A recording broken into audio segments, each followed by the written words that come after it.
Sampah itu kan masalah kita semua ya, terus menumpuk dan kita bingung harus diapain. Tapi gimana kalau tumpukan sampah itu ternyata bisa jadi sumber energi? Dan gimana kalau kita bisa melakukannya tanpa bikin udara jadi kotor? Yuk kita lihat gimana sebuah ide yang kelihatannya sederhana bisa jadi solusi buat dua masalah besar sekaligus. Nah, kenalan dulu sama yang namanya Refuse Derived Fuel atau biasa disingkat RDF. Ini pada dasarnya adalah bahan bakar yang dibuat dari sampah yang nggak bisa didaur ulang. Jadi, ini cara yang cerdas banget buat mengubah gunungan sampah jadi sumber energi alternatif. Keren kan idenya? Tapi tunggu dulu, ada satu masalah besar. Waktu bahan bakar ini dibakar, yang keluar itu, ya ini, asap hitam pekat yang bikin sesak nafas. Jadi kita cuma mindahin masalah kan? Dari masalah sampah di darat, jadi masalah polusi di udara. Disinilah tantangan sebenarnya dimulai. Oke, sebelum kita lanjut ke solusinya, kita perlu paham dulu nih, seberapa besar sih sebenarnya masalah sampah ini?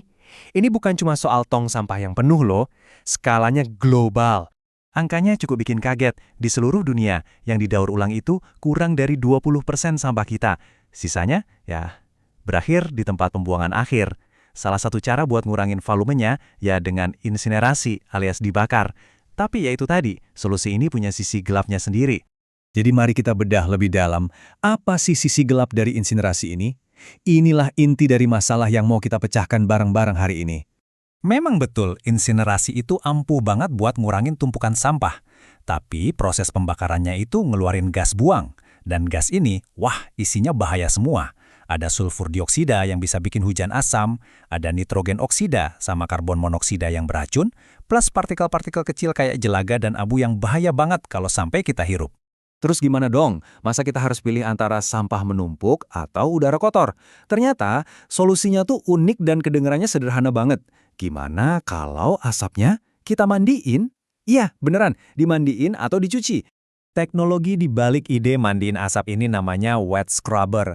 Gampangnya gini deh, ini tuh alat yang kerjanya nyemprotin cairan, biasanya air biasa aja, ke aliran gas buang. Tujuannya buat nangkep dan ngebersihin polutan-polutan jahat itu sebelum asapnya dilepas ke udara. Oke, ini dia skemanya. Kelihatannya mungkin agak teknis ya, tapi konsepnya simpel banget kok. Coba lihat alurnya. Asap kotor masuk dari kiri bawah. Terus, asapnya dipaksa naik ke atas ngelewatin menara yang isinya semprotan air. Nah, setelah dicuci, udara yang jauh lebih bersih keluar lewat cerobong di atas. Yuk kita lihat lebih dekat proses pencucian ini. Jadi gini cara kerjanya. 1. Gas buang yang panas dan kotor dimasukin ke bagian bawah menara. 2. Dari atas, ada banyak sprinkler yang nyemprotin kabut air halus ke bawah.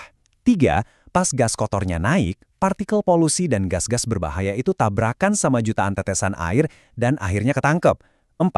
Gas yang udah bersih dan suhunya lebih dingin keluar deh dari puncak menara. Oke, teorinya sih kedengaran bagus ya, tapi beneran ampuh nggak di lapangan? Nah, kita lihat yuk bukti dari sebuah eksperimen yang ngetes teknologi ini. Hasilnya, jujur, dramatis banget. Lihat deh perbedaannya. Ini bukan main-main. Gambar di kiri itu asap hitam pekat dari pembakaran RDF biasa.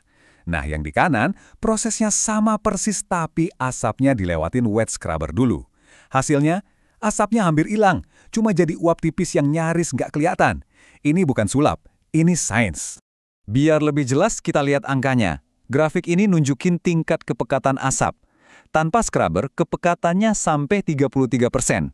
Begitu dipasang scrubber, dengan 2 sprinkler langsung anjlok jadi 15%. Ditambah jadi 4 sprinkler, turun lagi jadi cuma 11%. Artinya, kepekatan asapnya berkurang sampai 2/3-nya. Penurunannya signifikan banget.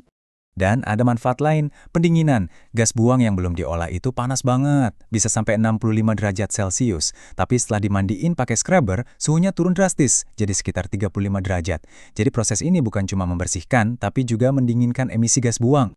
Hasilnya saking meyakinkannya, sampai salah satu pihak yang melakukan eksperimen menyimpulkannya dengan kalimat ini. Ini membuktikan bahwa hanya udara bersih yang dikeluarkan. Dan semua data serta gambar yang kita lihat barusan benar-benar mendukung pernyataan itu. Jadi, yang keluar dari cerobong itu sebenarnya apa? Itu bukan lagi asap yang isinya jelaga dan polutan, ya.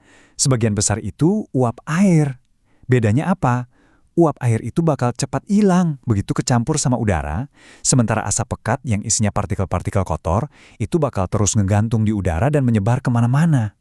Oke, teknologinya keren, datanya juga meyakinkan. Terus, apa artinya semua ini buat kita di dunia nyata? Yuk kita bahas apa dampaknya. Ini penting banget loh. Pertama, teknologi ini bikin ide sampah jadi energi jadi jauh lebih masuk akal dan ramah lingkungan.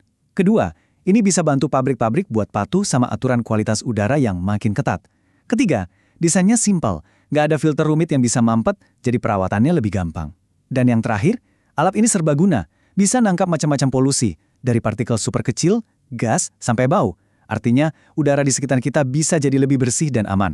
Jadi, di saat kita terus-terusan mencari solusi teknologi yang super canggih buat masalah lingkungan, mungkin salah satu jawaban yang paling efektif justru terinspirasi dari hal yang paling sederhana, cuma dengan menambahkan air. Pertanyaannya sekarang, seberapa luas kita bisa menerapkan ide yang simpel tapi elegan ini buat membersihkan udara kita?